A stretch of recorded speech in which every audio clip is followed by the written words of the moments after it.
Luan, me diz aí, o que está atrás de você é o Cristo Redentor? Por quê? Não, eu só queria ver, porque você é Não, alto. Então... aqui, ó, é o Cristo, é o Cristo, é o Cristo. Perfeito, adorei. Mas e aí, olha só, eu agradeço muito a vocês dois por estarem aqui. Vocês dois são pessoas muito representativas de todo o nosso ecossistema, empreendedores de tecnologia, e pessoas que conhecem a história há muito tempo, né? Conhecem o nosso antigo Cidades Inteligentes, que passamos a chamar de Cities of Tomorrow, e passaram por todas essas dificuldades de fazer um evento online, né? O Blois também está fazendo o Rio Info online, né? Assim, pelo menos a loucura, isso? Não é fácil. Muito complicado.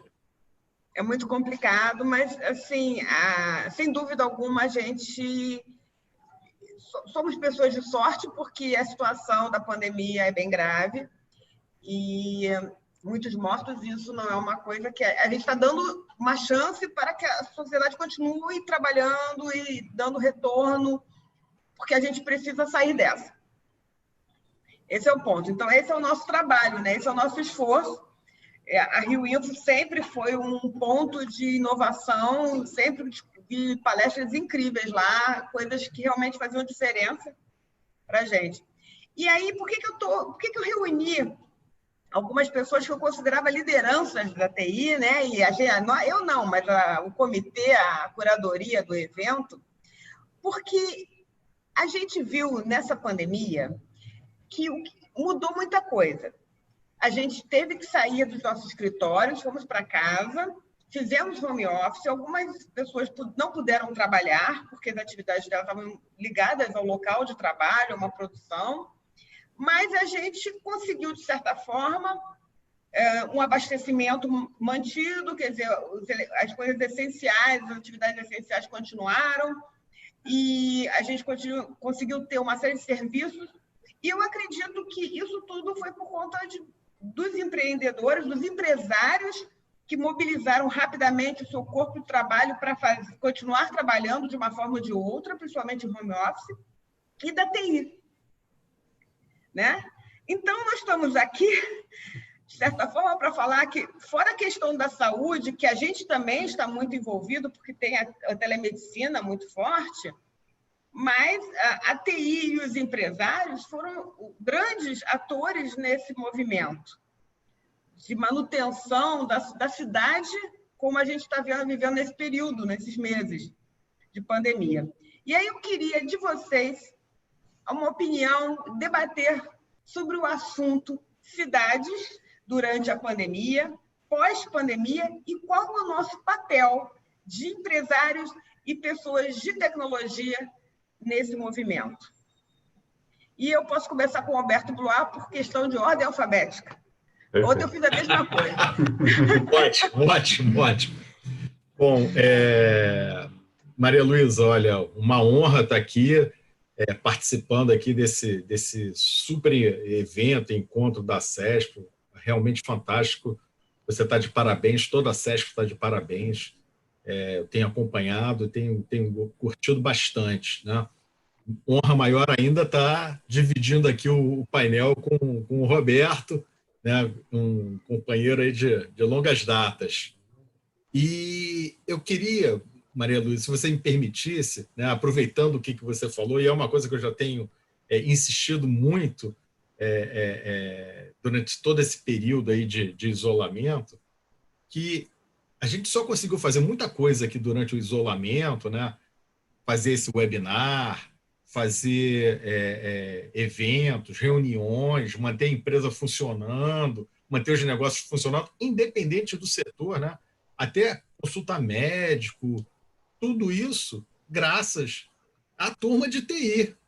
A turma de TI, meus amigos, é fundamental para a gente ter mantido a nossa sanidade, ter lá um portal daqueles de conteúdo para as crianças poderem ficar mais calmas em casa, e a gente tem podido continuar com as nossas atividades profissionais e empresariais. Então, eu faço essa saudação aqui.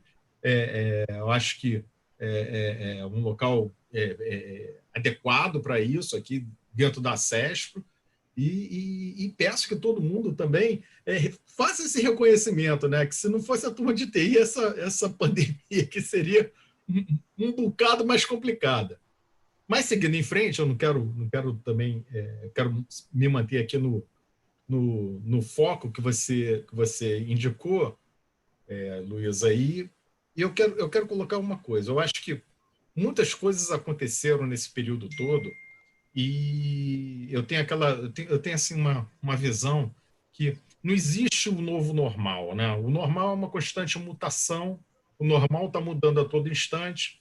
O que a gente experimentou aqui foi uma aceleração dessa mutação. Então, coisas que talvez fossem demorar um pouco mais para acontecer, aconteceram. Coisas que aconteceriam de uma forma um pouco mais branda, um pouco mais suave, aconteceram abruptamente. Mas isso daí estava no caminho. Então, a gente está mudando constantemente e os nossos hábitos estão mudando. E os nossos hábitos influenciam diretamente as cidades. Não é? Então, a gente tem aí uma nova situação. Então, na própria atividade empresarial, na atividade de negócios, a gente está vendo as pessoas mais em casa, a gente está vendo as reuniões acontecendo, aquelas loucuras que aconteciam antigamente, do tipo, vou pegar um avião hoje de manhã aqui para ir fazer uma reunião em São Paulo e volto de tarde. A gente conseguiu aprender que não precisa fazer isso, a gente pode fazer via videoconferência, nada contra ir a São Paulo lá, visitar os amigos e almoçar muito bem, mas a gente pode fazer isso, a gente não precisa ter uma reunião para fazer isso, né? A gente pode fazer essas reuniões, esses encontros. Eu estou brincando aqui com São Paulo por causa do Roberto, mas mesmo de outros lugares a gente vê a atividade do interior do estado aqui no Rio, sim, bastante intensa, e o pessoal agora está evitando realmente se deslocar. Eu estou fazendo toda essa contextualização por uma única situação. Então, as pessoas mais paradas dentro de casa, mais presas dentro de casa, com menos circulação, você muda completamente o entendimento da cidade, a mobilidade da cidade. Talvez as estruturas tenham que ser repensadas, né? As coisas tenham que ser melhor refletidas. Tem muita cidade se preparando, né? Eu tenho visto isso bastante, principalmente aqui, onde eu conheço bem o interior do Rio de Janeiro. Para quê? Para serem um celeiro, serem um berço de novas empresas e de profissionais. A turma sair da cidade grande e ter uma vida melhor, com mais qualidade, vivendo no interior. Isso daí muda completamente, né, a dinâmica dentro da cidade. A dinâmica de saúde, a dinâmica de segurança, a dinâmica de mobilidade, a dinâmica de uma série de coisas. Para essas coisas acontecerem efetivamente, a gente poder provocar uma releitura dos investimentos que são muito necessários, a gente tem que ter, principalmente, né, a infraestrutura de comunicação. Então, isso hoje, às vezes eu vejo o pessoal falar assim, não, está todo mundo ligado. Gente, nem todo mundo está ligado. Tem lugares que são complexos, tem lugares que não tem sinal, tem lugares que não estão aí iluminados, né? E isso não estou falando do interior, não. Estou falando aqui da capital, da cidade do Rio. Então, isso é uma coisa que a gente, se partir para um sentido desse, você pode economizar outras tantas coisas de outra forma, né? Você tem também aí, também dentro da dinâmica da cidade, essa questão aí das empresas estarem percebendo o seguinte: eu não preciso ter agora aqui uma área tão grande para botar todos os meus empregados, os meus colaboradores aqui dentro. De repente, eu posso ter uma coisa menor, né? De repente, eu não preciso ter todo mundo ao mesmo tempo aqui. Eu posso ter turnos, eu posso ter uma administração de gente da forma híbrida. Isso aí vai mexer muito também com o mercado imobiliário, com uma série de coisas. E que, de novo, bate na dinâmica da cidade. Vai ter muita coisa sobrando, então como é que se dá um outro uso a esse? Talvez grandes empreendimentos empresariais possam se tornar residenciais, enfim, todas essas situações que foram causadas assim de uma forma muito rápida pelo isolamento, pela pandemia, pelo isolamento, refletem muitas coisas que podem acontecer no futuro. E, de novo, vai ser uma questão aí das cidades se adaptarem a isso. As pessoas estão procurando ter uma qualidade de vida melhor, isso daí é evidente, né? Quem está vivendo esse momento não quer voltar. Quem estava gastando 2 horas para ir, 2 horas para voltar do trabalho, não está a fim de fazer mais isso, né? Está a fim de, olha, acabou aqui o meu trabalho, bato o computador e em 2 segundos depois eu estou em casa, né? Então, tem todas essas situações que as pessoas querem utilizar seus tempos de forma diferente, de maneiras diferentes, mais produtivas, mais agradáveis. Enfim, eu garanto que todo mundo tem milhares de opções muito mais agradáveis de usar o tempo do que estar pendurado lá num ônibus, num trem, num metrô, na hora do rush, ou preso dentro de um engarrafamento dentro de um carro. Então, essas questões todas vão vir à tona. A sociedade vai provocar essa discussão, vai provocar esse debate, e isso vai mexer, evidentemente, com a cidade. E aí, para não me alongar muito logo de cara, eu acho que a gente tem também uma outra visão nessa situação, que enfim, aí você tem as quebras de tabus, né, gente? A quebra do tabu da telemedicina, a quebra do tabu do ensino à distância, a quebra do tabu de uma série de situações que agora elas estão aí e são provas de que são viáveis essas atividades mesmo à distância. Então a gente vai ter isso daí. Não é que vai todo mundo se trancar em casa para sempre, ficar trancado dentro de casa e fazer tudo dentro de casa, não. Você vai ter um ajuste, né? Outro dia um amigo gaúcho me deu um exemplo muito interessante, é o seguinte: olha, a gente está vivendo aqui como se fosse uma carroça de abóboras. Você vai botando todas elas dentro, mas para você ver que está tudo bem, a carroça tem que andar um pouquinho para dar aquela acertada e todo mundo e as abóboras assentarem. A gente vai passar por esse momento, né? Ou seja, a gente vai viver aí muitas situações híbridas. Talvez não vai ser todo mundo dentro de casa trabalhando, mas vai ser, sei lá, 3 dias, 2 dias, um dia na cidade, um dia no cliente, um dia na sede, enfim, não importa. Mas essas coisas, eu acredito realmente que vão acontecer, né? A sociedade tem que tirar proveito disso, né?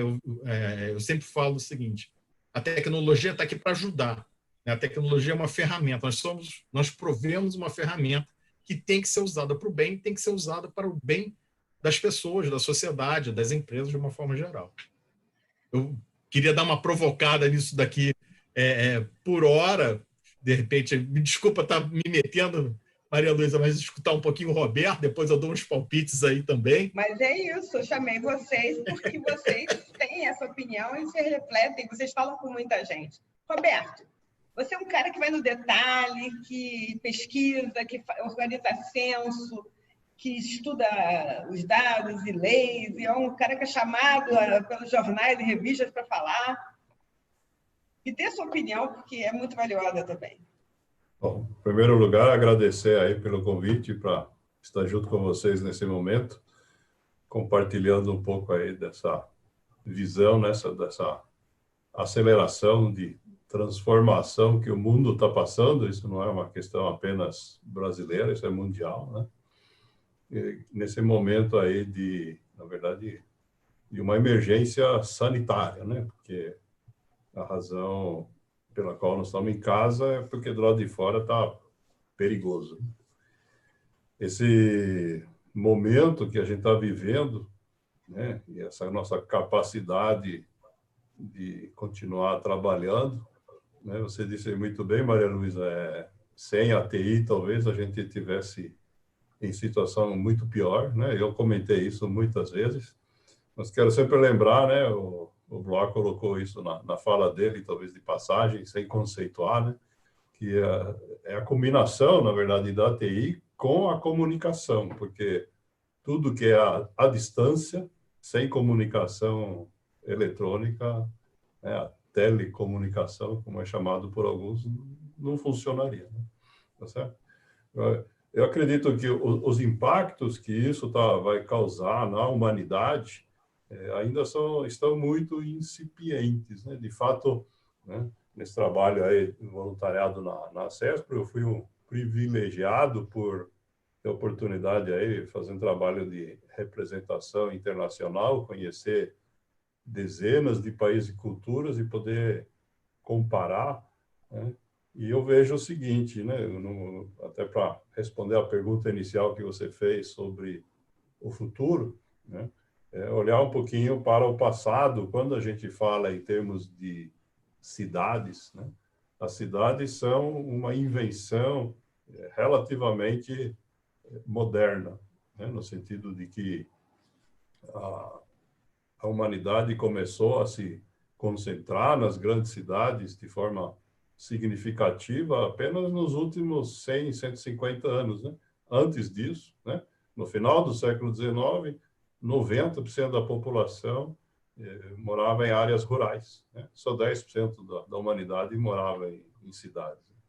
E ao longo do século XX, de forma muito acelerada, e em grande parte, né, pela facilitação, né, do sistema industrial e do transporte público e de todas as construções verticais que foram, né, os prédios, né, de todo quanto é tipo que a gente conhece, que foram sendo construídos uns ao lado dos outros, né, em função de que isso representava uma vantagem competitiva, né, no sentido de ter as pessoas próximas do seu local de trabalho, né, de você poder alimentar as pessoas, cuidar da saúde e assim por diante.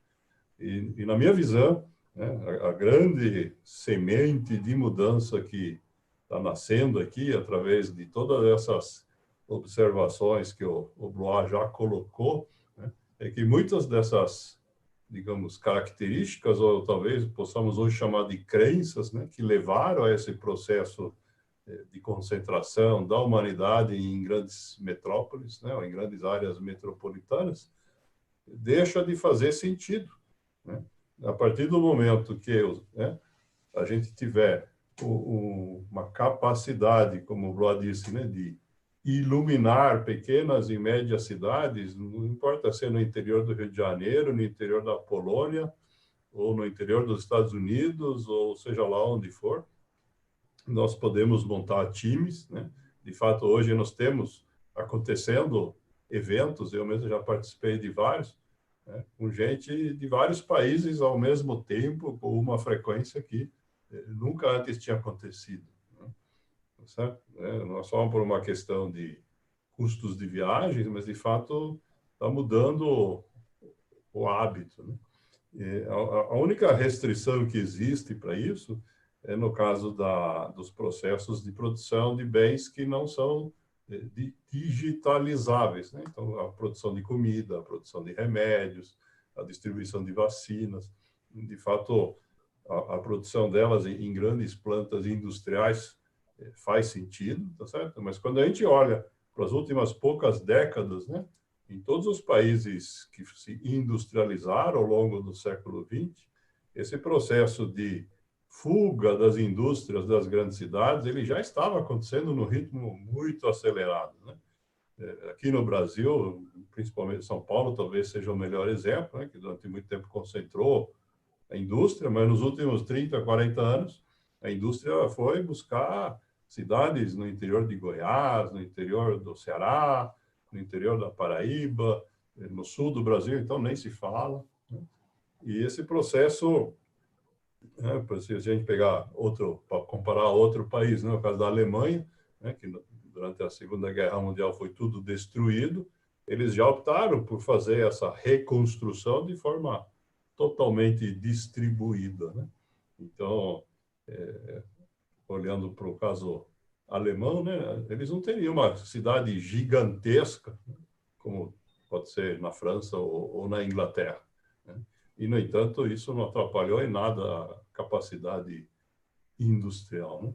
Então, o que eu vejo aqui, né, isso é uma coisa que vai, obviamente, levar algum tempo até que todos consigam digamos, capitalizar em cima do potencial que se abre com o reconhecimento dessa nova realidade, né? Não é um novo normal, é uma nova realidade a qual, para as pessoas que conseguirem enxergar como todo o processo de mudança, ele vai trazer novas oportunidades, né? Que vão beneficiar mais aqueles que perceberem primeiro, né? E é por isso, né, que conforme vocês de alguma forma disseram antes, né, aqueles que são empreendedores estão à frente desse processo, né? A gente tem como empreendedores, né, essa capacidade de observar essas mudanças e transformar de fato em oportunidades. E isso tem um risco que a gente sabe, né, aprendendo nos livros de economia, quem assume riscos maiores, né,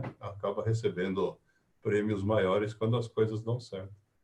Então, o que eu vejo, assim, para completar a minha colocação, é que essa questão da cidade, da mudança que isso vai provocar nas cidades, né, nós vamos ter, de fato, assim como as indústrias foram embora, nós vamos ter um processo de esvaziamento das cidades, né? A capa da Veja São Paulo de domingo passado é justamente o êxodo da Avenida Faria Lima, porque um grande número de empresas que operavam lá decidiram ou trabalhar definitivamente em home office, ou estão indo buscar cidades menores do interior do estado, né? Então, nós vamos ter ali, né, uma situação, eu não sei se vai chegar ao ponto de termos cidades fantasmas ou se esses prédios vão ter outra utilidade, né?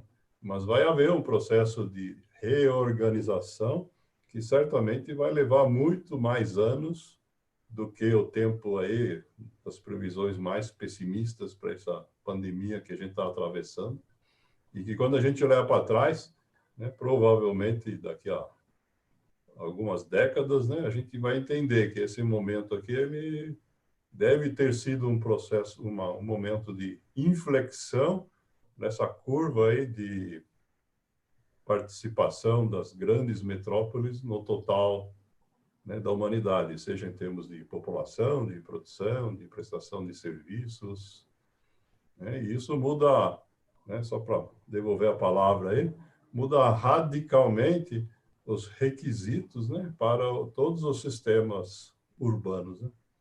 Essa é a minha provocação aí para a gente avançar. No início da pandemia, gostei muito da colocação de vocês, mas vou provocar de novo. No início da pandemia, eu vi um artigo de Nelson Rodrigues, de muitos anos atrás, no início da carreira dele, e ele foi criança na época da gripe espanhola. Uhum. E ele tinha algumas lembranças, algumas coisas que provavelmente os parentes contavam para ele, e ele escreveu um artigo sobre isso. Um artigo dramático, falando que a morte era algo banal. A gente aqui não está vendo tanta morte, que a gente vê os números, né? Mas a morte está longe, está nas UTIs, até os parentes nossos a gente não vê a morte próxima, né? Então, é uma coisa que talvez não esteja nos sensibilizando tanto. Ou insensibilizando, porque no caso que ele dizia é que as pessoas ficavam insensíveis à morte. E aí ele comentando que nunca mais a cidade seria a mesma, que nunca mais teria aquele entusiasmo, aquilo tudo. E no final ele falou, e assim foi até o próximo carnaval. E eu não vou esquecer disso, que eu falei, será que a gente está aqui falando do novo normal e só vai até o próximo carnaval? Quer dizer, quando as coisas normalizarem, seja antes ou depois do carnaval, ou seja, será que isso vai ficar? E aí eu penso, toda crise, toda guerra, né? A gente não viveu guerra aqui no Brasil, né? Mas ela faz com que as pessoas se resumam ao essencial, o supérfluo é jogado fora.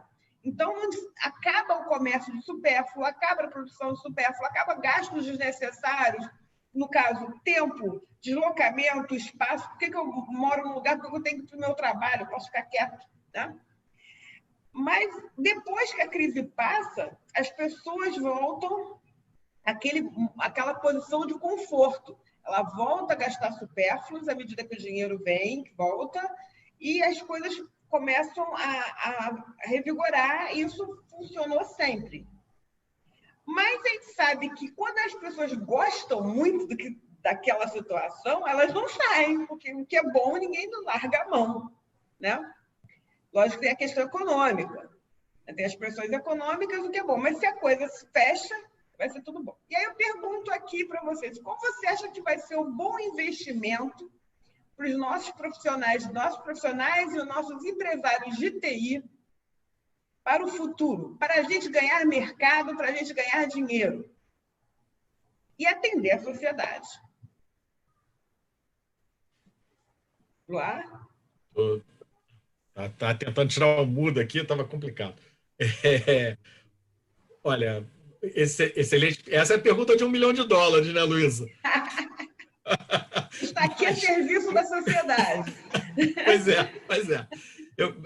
Eu queria só fazer uma colocação assim, que eu acho que assim, é muito emblemática, pelo menos para mim, ela é muito emblemática, que organizando o Rio Info, a gente... não quero me estender muito sobre o Rio Info aqui, que não é o local para isso, mas é um exemplo que é muito importante. A gente fez uma atividade no ano passado pelo interior do estado, e a gente faria essa mesma atividade esse ano. Ano passado a gente envolveu 10 cidades, a gente estaria fazendo esse ano envolvendo umas 20 cidades. Bom, tudo bem. Ano passado, para a gente criar uma reunião presencial, botando, eu não estou falando os líderes, mas os representantes de cada uma dessas cidades, foi impossível, a gente não conseguiu fazer. A gente fez uma e, tipo assim, muita gente faltou, né? Tinha muita gente, mas nem todas as cidades estavam representadas. Esse ano, eu estou fazendo essas reuniões quase que quinzenais, todo mundo participando. É claro que, olha só, é claro que o pessoal está com mais tempo, é claro que está mais acessível, isso tudo. Mas o que eu quero dizer é o seguinte, fica mais fácil também, né? Esse uso, né, de não ter o deslocamento, a gente poder entender o seguinte, cara, eu não preciso ter esse deslocamento, preciso trazer todo mundo aqui para o Rio para fazer essa reunião, ou marcar essa reunião em algum outro lugar e se deslocar todo mundo para lá. A gente pode fazer uso de tecnologia. De novo, tecnologia, na minha cabeça, é ferramenta, é para trazer o bem para todos, é você criar uma situação que melhore a vida das pessoas. Então, eu acho que isso daí é muito contundente, esse ponto, porque mostra muito uma mudança. E quero dizer o seguinte, não era eu o único, assim, do tipo, não, tem que ser presencial esse papo. Eu confesso que eu era um dos defensores, eu gosto disso, das coisas presenciais, mas muita gente tinha muito assim, não vamos fazer esse negócio por videoconferência, não, vamos juntar todo mundo. E hoje, todo mundo venceu essas barreiras, inclusive eu já dei o braço a torcer, acho que umas 3 milhões de vezes desde que o isolamento começou, muita coisa que eu... isso aqui não vai acontecer nunca. Pá, tapa na cara, aconteceu no minuto seguinte, né?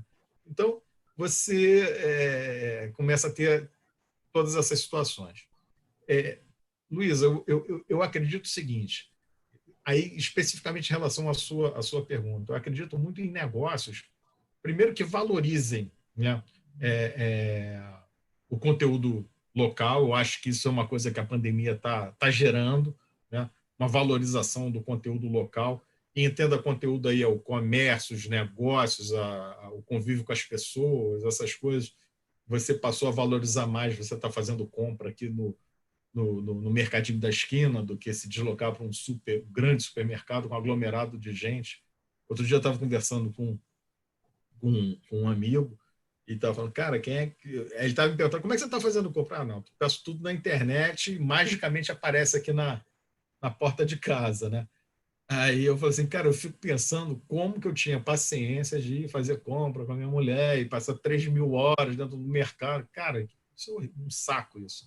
E a gente vence essas barreiras e não quer voltar atrás para coisas que não eram tão agradáveis.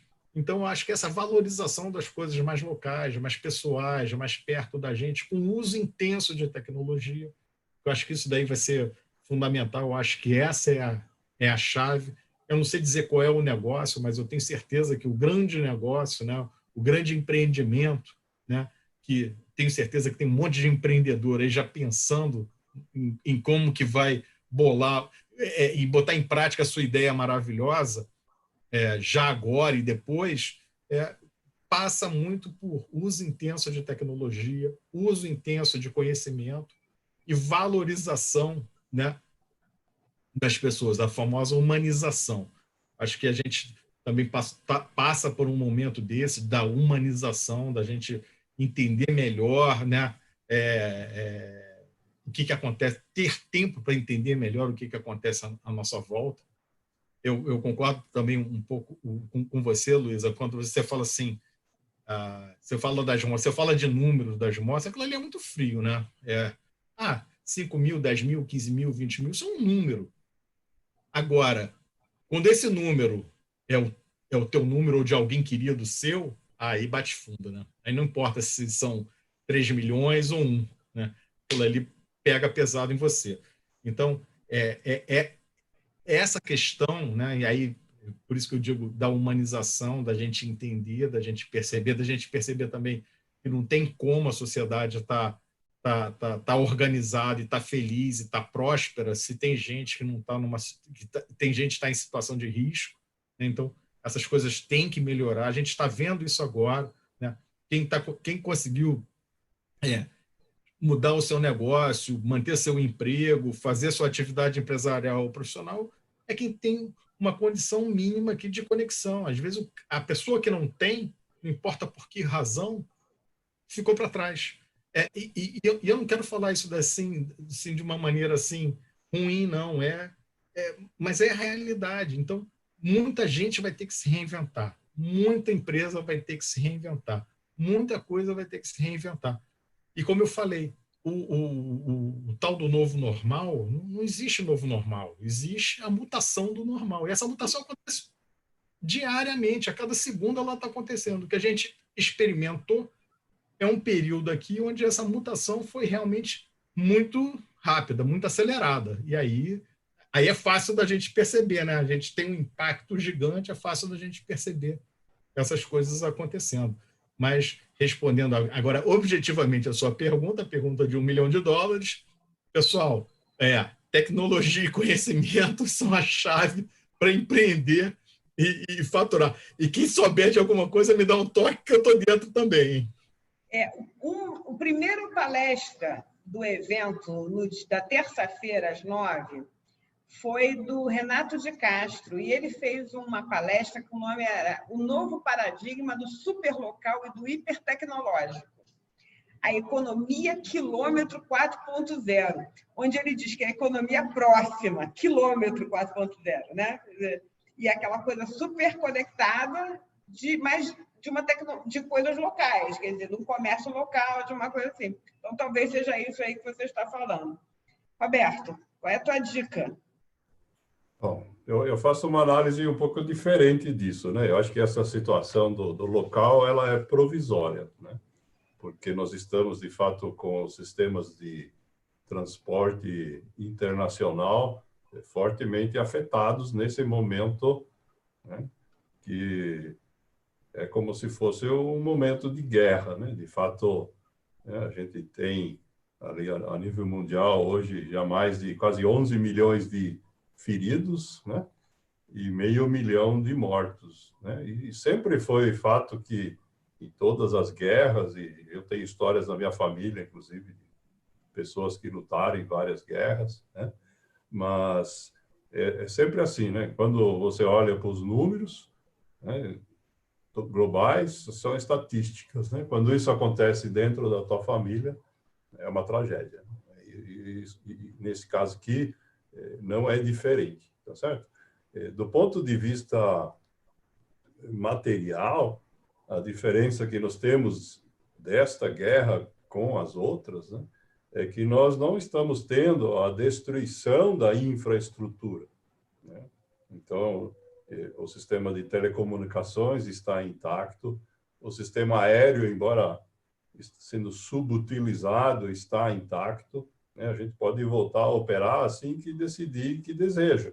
É diferente, por exemplo, de uma situação de guerra, onde os aeroportos normalmente são os primeiros alvos de bombardeio e você leva anos para reconstruir pistas de aeroportos, né? Eu pessoalmente estive Imagino que no num país dos futuro Balcãs, né? vão O quebrar Kosovo. os cabos de rede, né? Uma Exatamente. caso de Né? guerra, vão romper Isso. os cabos. Então, o que acontece? É como se fosse, né, o inverso daquela bomba de nêutrons, né, que matava as pessoas e mantinha Deixava. os prédios no lugar, tá certo? Né? E isso é um ambiente, isso, digamos, é uma condição inédita na história da humanidade, tá certo? E que, portanto, vai produzir um número gigantesco de oportunidades de negócios, tá certo?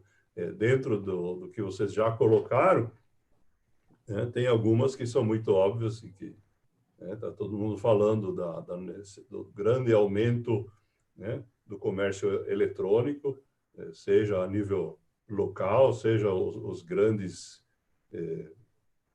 estabelecimentos de varejo que adotaram o comércio eletrônico como mais um canal, hoje sobrevivem graças a ele, e empresas que nasceram já no mundo digital, né, como o caso da Amazon, por exemplo, é uma empresa que na Bolsa Americana é uma das que mais se valorizou ao longo desse período aí, desde que nós entramos em guerra com esse vírus. Né? Então, isso são sinais, mas a gente tem, eu vejo, né, na medida em que esse uso à distância, né, aquilo que foi comentado antes, né, de telemedicina, de teleconferência, de teleeventos e etc., né, na verdade, a tecnologia, ela nos permite fazer isso, mas, ao mesmo tempo, ela está no limite, eu vejo assim, pelo menos, no limite inferior, né, do que é aceitável para que funcione, certo? Só para dar um exemplo aqui, dentro desse ambiente que nós estamos desenvolvendo o evento, né, nós não temos aqui uma legenda simultânea com a fala, nós não temos um avatar fazendo sinal de Libras para quem não consegue ouvir a gente. Nós não temos tradução automática para que participe desse painel uma pessoa que fale um idioma que nós não entendemos, né? E isso numa coisa tão simples quanto essa de um ambiente simplesmente de conversarmos online, né? Existe um monte de oportunidades de melhoria. E cada um dos sistemas que sustentam essa estrutura, ele tem dezenas de oportunidades de melhoria. Além disso, né, eu enxergo também, né, que vai ser cada vez mais necessário que esses sistemas eles sejam integrados e distribuídos de forma inteligente. Né? Na palestra anterior estava se falando, né, da infraestrutura das cidades, né? E então se colocou, por exemplo, a preocupação hoje de todo mundo de que no transporte público você tenha um número limitado de pessoas e de usar tecnologia para controlar o acesso das pessoas ao ônibus. Mas a segurança das pessoas no ônibus não se limita, né? Nesse momento de guerra, é claro, a guerra é com o vírus, então todo mundo foca no vírus, mas se esse ônibus estiver circulando ou for um bonde, como tem em muitas cidades, né, fora do Brasil, né, ou for um trem sobre trilhos, e ele estiver andando num lugar onde, de repente, começa a chover forte ou a gear, né, o processo de desaceleração desse veículo de forma automatizada, por exemplo, né, são coisas que nós não temos ainda, apesar de, assim, a quantidade de coisas que a tecnologia permite fazer e nós conseguimos imaginar, e em relação às que de fato estão concretizadas, ainda é muito pouco. Né? Tá certo? Eu vou pegar alguns exemplos aí de coisas recentes, né? Tá certo? Você está falando de veículos autônomos, né? Tá certo? Como é que vai ficar essa história no mundo onde o número de veículos em circulação, em função de tudo isso que estão falando de mudança, vai ser menor? Será que economicamente vai fazer sentido esse mega investimento na infraestrutura urbana, sendo que o número de veículos que circula vai diminuir porque as pessoas foram embora da cidade ou porque estão trabalhando em casa, ou seja lá o que for, né? Ao mesmo tempo, tem outros casos aí de tecnologias recentes, né, que estão digamos assim, muito próximo aí de um limiar daquilo que a gente chama de disrupções, né? E um exemplo que eu estou vendo aqui há um bom tempo, tá batendo assim na parede, tá certo? São os drones, né? A grande limitação dos drones é, na verdade, a capacidade de armazenar energia nas baterias, porque a bateria que alimenta os motores do drone, ela tem que voar junto com ele. E se o consumo de energia para movimentar aquele aparelho é igual ou inferior à capacidade de armazenar energia nas baterias, ele não sai do chão, né? Os primeiros drones voavam por alguns minutos só, porque essa era a capacidade das baterias, né? Hoje nós temos drones que entregam pizza, certo?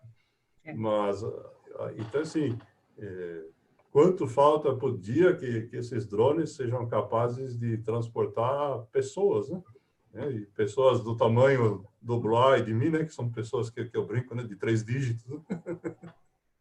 Tá certo? Não vamos ser os primeiros, certamente, né? Mas a gente tem... A hora que isso acontecer, né? Isso vai continuar acontecendo, né? Então, nós temos, na verdade, como sempre tivemos, né? Do ponto de vista de melhorias evolutivas, né? Dentro dessa infraestrutura tecnológica que já existe, e aí, né? De fato, essa situação de guerra nos faz olhar para isso com muito mais insistência e perseverança, e, do outro lado, permanecem abertos sempre essa questão, né, das inovações disruptivas, né, que, para parafrasear a resposta do Blois, não é a pergunta de $1 milhão, é a pergunta de $1 trilhão. A gente viu que algumas tecnologias, como falei, floresceram. E você falou, tem o carro autônomo. Será que a gente vai investir nisso agora, né? Será que o IoT, para aparelhar as cidades inteligentes, vai ser a coisa mais importante nesse momento, já que o fluxo vai diminuir e as coisas vão ser mais controláveis? Mas, por outro lado, a pandemia, ela exigiu um tratamento de informação, de reconhecimento, de proximidade. Na China, eles investiram muito nisso, né? E você está com o seu celular, e o seu celular dizer se você já estava com Covid, se você estava contaminado, estava próximo de quem. No momento que ficou identificado que você teve a doença, as pessoas que passaram por você seriam notificadas também. Então, essa automação que tem um pouco de cerceamento da liberdade, da privacidade, isso é uma coisa que está sempre sendo debatida. E talvez a sociedade queira, ou talvez não, mas queira ter essa proteção, não queira passar por esse susto novamente. E a gente tem também todo um estudo de dados, aquela coisa que você não consegue abrir o computador ou a TV e não ver um gráfico, uma curva, uma previsão, né? A gente passa a vida nisso. Eu passo um dia vendo um gráfico, né? E a gente quer se aprimorar em relação a essas coisas. Então, eu acredito que a sociedade ela vai atuar também em fazer de tudo para ter tecnologia para evitar que isso aconteça novamente. Não só na medicina, né, fazer vacinas e medicamentos, mas também em usar as pessoas, porque nem todo mundo vai conseguir morar longe. A questão fundiária é um problema secular. Não é tão simples. Uhum. As terras têm donos. Infelizmente, não é tão simples você pegar e deslocar as pessoas para onde elas quiserem. Pode ser que as pessoas mais abastadas, as pessoas com mais recursos consigam, mas no meio do caminho fica complexo. Às vezes a pessoa pobre vai para um lugar mais pobre e fica mais pobre ainda. Ela não consegue ter uma vida de mais qualidade. E a sociedade não pode viver carregando a pobreza nas costas. A pobreza tem que acabar, quer dizer, tem que diminuir para que a sociedade progrida. Você deixar um grupo grande na miséria é um peso para todo mundo. né? Todo mundo fala maravilhosamente da Suíça é tão lindo. Por quê? Porque não tem pobre, né? Porque você fica lá. Agora, por que não tem pobre? Porque a sociedade como um todo é homogênea. Da onde veio o recurso é outra história. Mas é isso que a gente espera de uma sociedade feliz. Uhum. Não é verdade? Sim. E aí, vamos investir então, em previsão? me permite comentar aqui, assim, essa questão que você citou do cerceamento da liberdade ou da diminuição da privacidade, digamos, o sacrifício, né, da liberdade em nome de um objetivo maior, isso aconteceu em todas as guerras, né? Em momentos de guerras, isso sempre acontece. E é só lembrar que a Declaração dos Direitos Humanos, que as gerações atuais dão como um direito sagrado, de fato nasceu em função do enorme sacrifício que foi gerado em vidas humanas pela Segunda Guerra Mundial. Então, assim, isso é um processo temporário, isso é algo que me lembra aquilo que você falou assim, até o próximo carnaval, né? As pessoas vão querer, de alguma forma, recuperar isso, né? Do outro lado, assim, dentro da própria pandemia, né, a nível internacional, você citou a experiência da China. A China é um país, de fato, totalitário, certo? E mesmo em nível chinês, comparando a China com ela mesma 20 anos atrás, né, nesse aspecto, né, no próprio, só olhar o processo de renovação das autoridades nacionais, que o ritmo diminuiu, né? Então a gente percebe ali um enrijecimento das estruturas, né?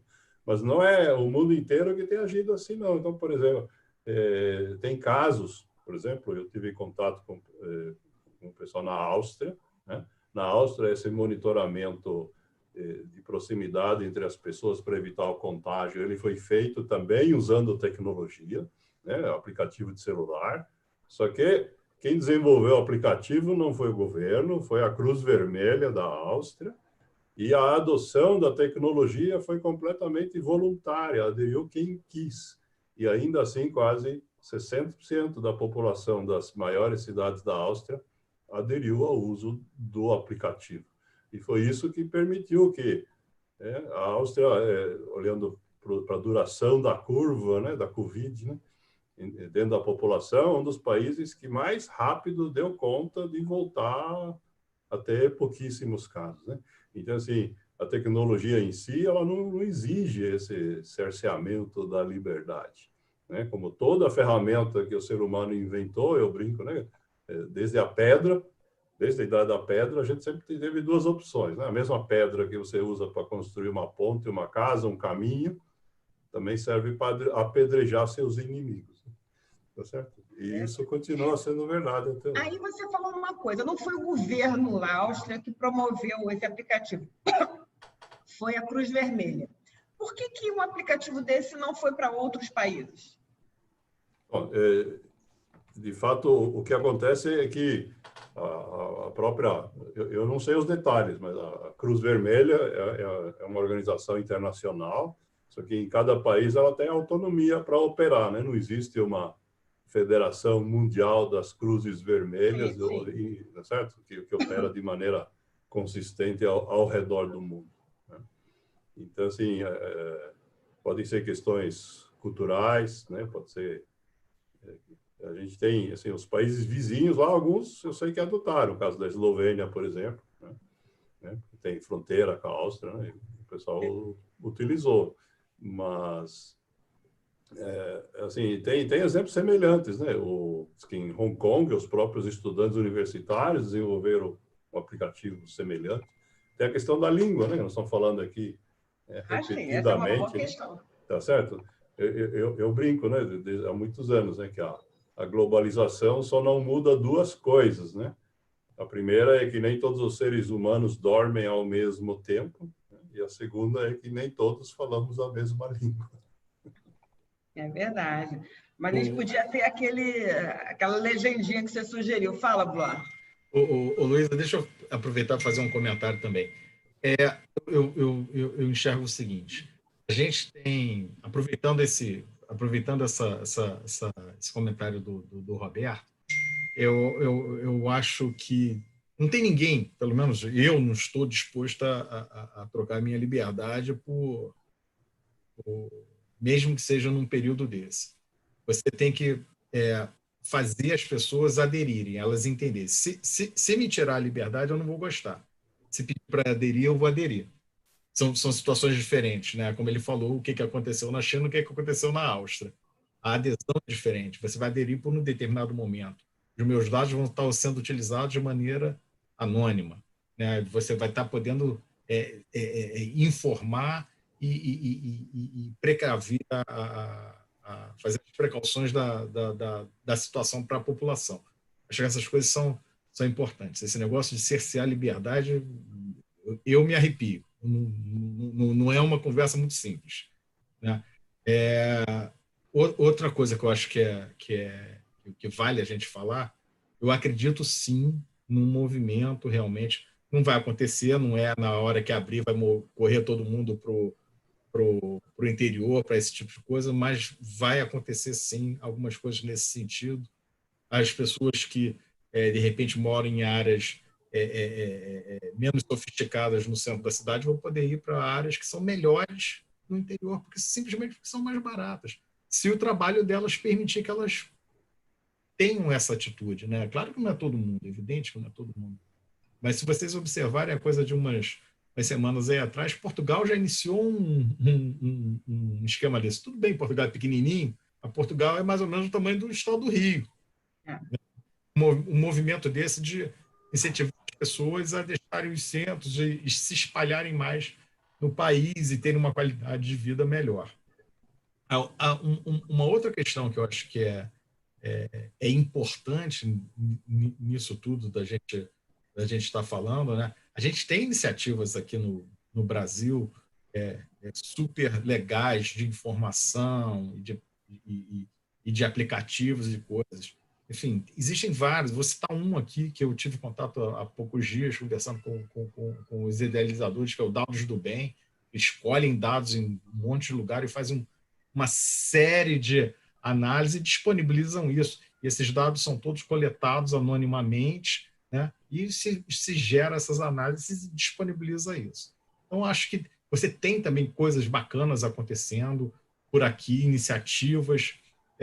Quando eu falo que eu acho que é uma oportunidade para as cidades, isso daí, para mim, é cristalino. As cidades têm que se reorganizar e serem competitivas para receberem pessoas lá. Vejam bem, quando a gente está... Vamos lá, gente, vamos, sim, a real, papo reto, como diz o outro. Quando a gente está aqui no Rio, que a gente está falando da empresa, a empresa está crescendo, tal, e a gente tem aquela conversa, não, você pode estar aqui, você pode estar no Rio, você pode estar em São Paulo, você pode estar nos Estados Unidos, todo lugar é igual. Isso é até a página B2, né? Porque a empresa cresce um pouquinho, a gente já sabe que ela vai para São Paulo. Sim, não é via de regra, mas é muito comum isso acontecer. Hoje a gente está provando que não precisa disso. E, de novo, a ideia aqui não é estigmatizar São Paulo, ao contrário. Eu acho até que quando vai para São Paulo não é ruim. Ruim é quando sai do Brasil. Aí na minha visão, é péssimo, né? Mas hoje está claro que você consegue tocar essas coisas estando no seu local, estando aqui. E os seus profissionais não necessariamente precisam estar enfiados nessa mesma... Essas fronteiras se romperam. Eles podem estar espalhados, eles podem estar mais à vontade. E você, de novo, a cidade que oferecer infraestrutura para fazer esse tipo de coisa vai ter uma vantagem competitiva por ela, por abrigar talvez mais empresas assim, a sede da empresa, que você sabe que isso daí faz toda a diferença na hora da tributação, os profissionais ficarem... A gente roda aí o interior e o que a gente mais escuta é o seguinte: como é difícil a gente reter o bom profissional aqui, né? O pessoal se forma e corre para os grandes centros. De repente não precisa mais disso, gente. Vejam bem, o que eu estou falando aqui não é algo assim que, poxa, vai acontecer assim da noite para o dia, vai ser um movimento migratório gigante. Não vai, eu sei que não vai. Mas é uma coisa que vai começar a se tornar uma realidade. E isso pode ser importante para os grandes centros, até para aliviar os grandes centros. Que, por exemplo, assim, vamos falar do Rio. O Rio tem aqui uma grande população, assim como São Paulo, que é para aproveitar o Roberto, mas além da nossa grande população, tem a população das cidades vizinhas, dormitórios, que vem todo dia para a cidade, para a capital. Então, é uma população gigante.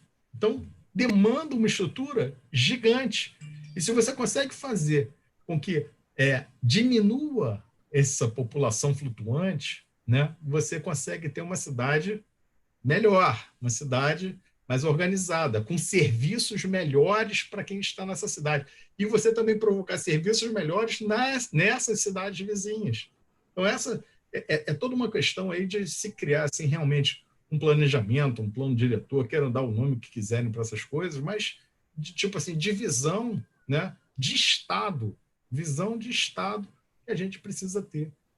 E eu acho que a gente tem uma oportunidade gigante aqui no Brasil. Você me permite emendar aí na tua fala? Claro, por favor. Essa visão de Estado que você está colocando, né, ela passa pela falta de estadistas, né? A falta de líderes. Mas aí é outra papo. Então, mas a questão é assim, mas independentemente disso, essa transformação, ela pode ocorrer de maneiras diversas, mesmo em situações semelhantes, né? Então, assim, quando você estava falando, eu estava lembrando aí de países que eu visitei, né? Então, eu me lembrei, por exemplo, dos países do leste europeu, né? Que quando caiu a cortina de ferro nos anos 90, estavam numa situação econômica como se tivessem saído de uma guerra, realmente paupérrimos, né? E se você compara hoje o padrão de vida, sei lá, vou pegar 2 países como exemplo, a Polônia e a República Tcheca, certo? Que são 2 países considerados bem-sucedidos no processo de adesão ao comércio global, etc., né?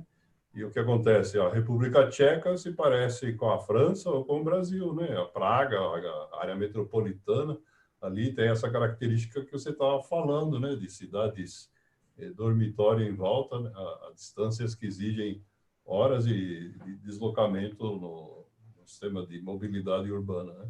Enquanto que na Polônia, isso não aconteceu, né? A Polônia, né, as suas 3 maiores cidades juntas, né, abrigam 10% da população do país. E quando você visita qualquer cidade de interior que tenha 50, 80 mil habitantes, tem concessionária BMW, Audi e Mercedes. Ou seja, tem dinheiro circulando ali, né? Senão as concessionárias não estariam lá. Sem dúvida. Então, assim, essa é uma questão que depende de muitos parâmetros, mas que é uma oportunidade, né? Acho que o que é desejável, né, é que a gente estude o caso da Polônia e não da República Tcheca. Vamos ver aqui um debate, um assunto que foi debatido na terça-feira com o Sérgio Paulo Galindo e o Rodolfo Fischer, e aí foi falado o seguinte, isso que o Blois disse. Nós podemos hoje aproveitar essa condição de trabalhar remotamente para dar emprego a regiões distantes, talvez não somente aqui no estado do Rio de Janeiro ou São Paulo, mas no Nordeste, no Norte, com pessoas que têm talento, mas não têm oportunidade, e suprir a necessidade, a falta desses técnicos, desses programadores, pessoas de tecnologia que hoje a gente sabe que não sobra, que está faltando no mercado. Então, a gente poderia abrir esse mercado e oferecer isso. E eu entendo também que, no futuro, isso já está rolando na reforma tributária, a questão do ISS está na cidade, o serviço que é prestado aqui e lá, isso daqui a pouco vai acabar e todo mundo vai estar concentrado no consumidor. Eu acho que o futuro a tributação está onde as pessoas estão. As pessoas estão aqui, vai ter mais dinheiro para cá. Essa eu acho que é a visão que todos têm. Então, as pessoas vão querer que as pessoas morem lá. As empresas vão querer os estadistas, os prefeitos vão querer que as pessoas morem lá, para que tenha dinheiro para eles, para que tenha conforto para a população dele. E a gente, como empresários, podemos aproveitar dessa boa situação de comunicação para fazer isso. Mas aí vem a pergunta, temos uma boa condição de comunicação?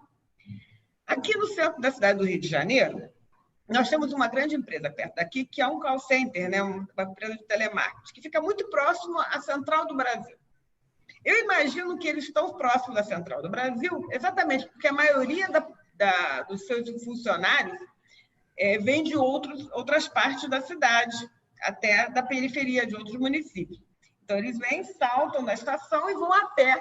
E é uma multidão que anda a pé naquele trecho entre a central lá.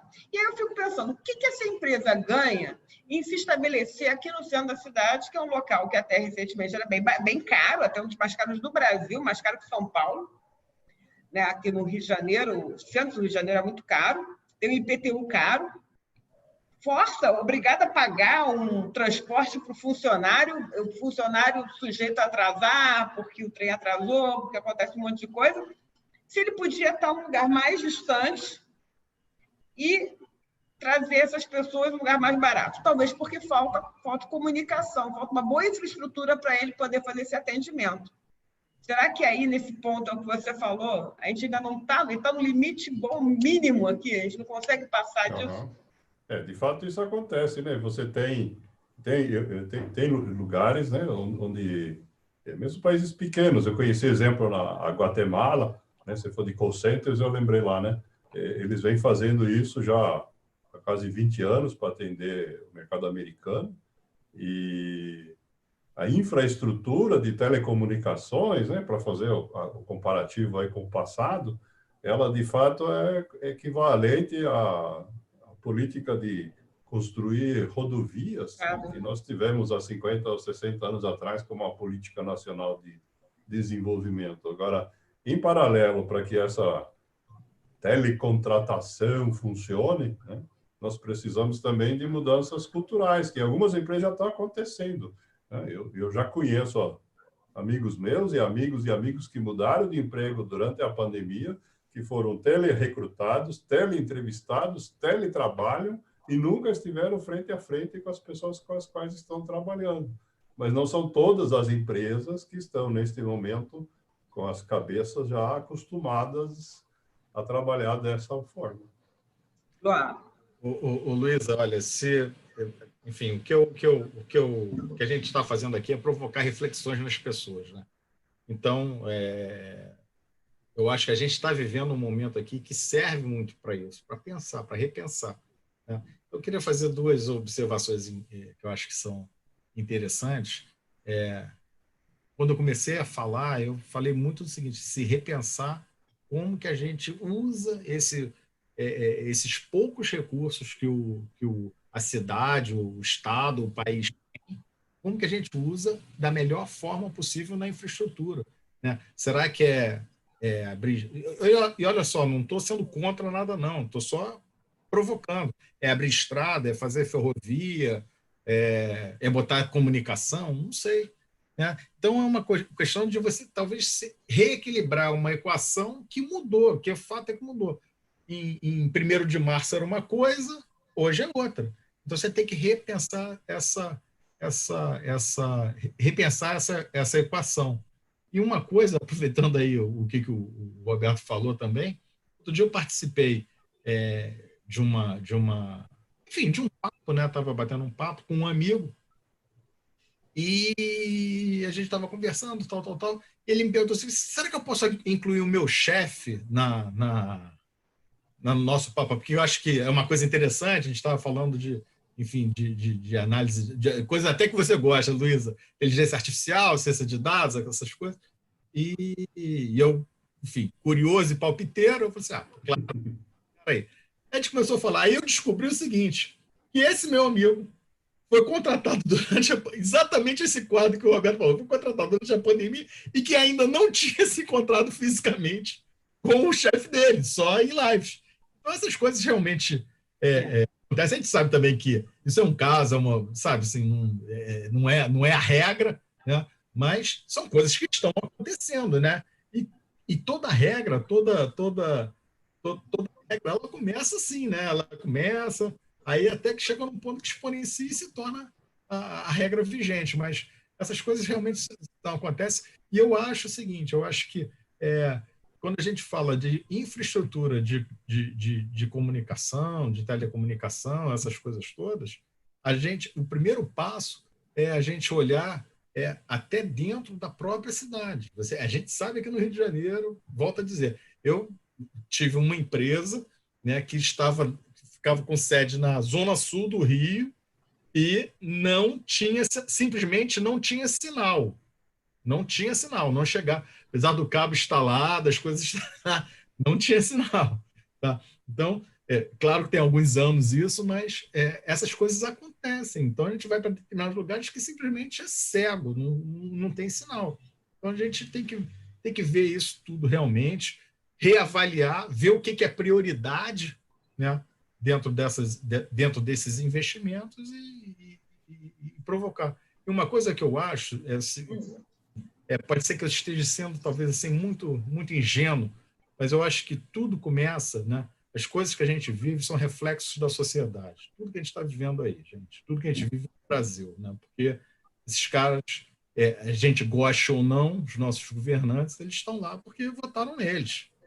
E se a gente começa a provocar que a sociedade reflita, repense e pense no que é o melhor para ela, eu preciso ter aqui nesse local onde eu trabalho internet, conexão, porque isso aqui vai me dar uma condição de vida melhor, eu não vou ter que me deslocar, vou ter um salário melhor, eu vou ter isso, vou ter isso. Então, eu vou provocar, fazer com que, né, a sociedade faça com que pressão para essas coisas acontecerem.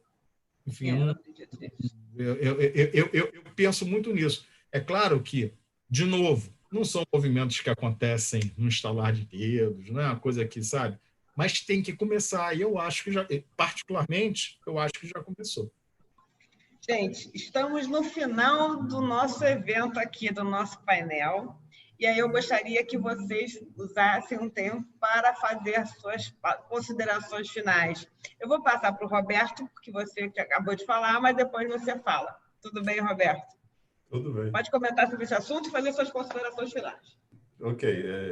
Eu vou aproveitar o gancho aí da fala do Blois, né? Essa transformação da sociedade. Eu acho que nós, enquanto empreendedores e trabalhadores voluntários aí no sistema associativista, somos, em grande parte, enormemente responsáveis por esse processo, né? De fato, a sociedade civil organizada, ela cresce muito através do uso da tecnologia, e esses são reflexos, né, que aqui no Brasil ainda nós não tivemos de maneira significativa, mas já temos sinais. Muitos dos protestos que ocorreram nos últimos 10 anos foram organizados dessa maneira, sem uma liderança específica, né? E graças a essa facilidade de acesso a essa combinação que a gente chama de TICs, né? E isso é uma coisa que nós precisamos incentivar, e eu acredito que essa vai ser a semente da transformação, né? Tem cidades que eu conheço no interior do Brasil, poderia aqui, não tenho mais tempo, né? Mas quando existe um incentivo, né, para que os jovens usem isso, de fato, ocorrem transformações inacreditáveis, né? A sociedade brasileira tem condições, de fato, de se transformar de maneira significativa. O que precisa apenas é permitir que ela faça isso, né? Em parte, ela mesma, né, corre atrás do próprio rabo, em parte tem interesses, né, que impedem isso, né? Mas a gente tem que cortar esse ciclo vicioso, e isso passa exatamente por isso que o Alberto estava falando, né? A gente tem que ter essa pressão, né, vindo de baixo, né, o bottom-up, né? Isso por si só não faz a mudança, mas acredito que vai ser a gota d'água que vai mudar o status quo. Mais alguma coisa que você queira falar? Bom, só para agradecer aí a oportunidade, né? Dizer que o debate foi muito rico e eu tenho aqui na minha cabeça argumentos para mais algumas horas de conversa. Pois é. Mas, né, agradecer aí a todos que estão nos assistindo, né, por permanecerem com a gente o tempo todo, e a vocês que estão viabilizando que tudo isso chegue às pessoas, né? Também, meu muito obrigado. Um abraço a todos. Obrigada. Luar? Bom, Luísa, bom, não sei onde que vocês estão, mas aqui, vocês estão vendo aqui minha janela, tá sol de lado de fora, ainda dá para dar um passeio. Bom, mas brincadeira à parte, primeiro eu estou muito feliz de estar aqui participando, fiquei assim, muito lisonjeado com o convite, Luísa, seu, da CESPRO. Estou muito contente.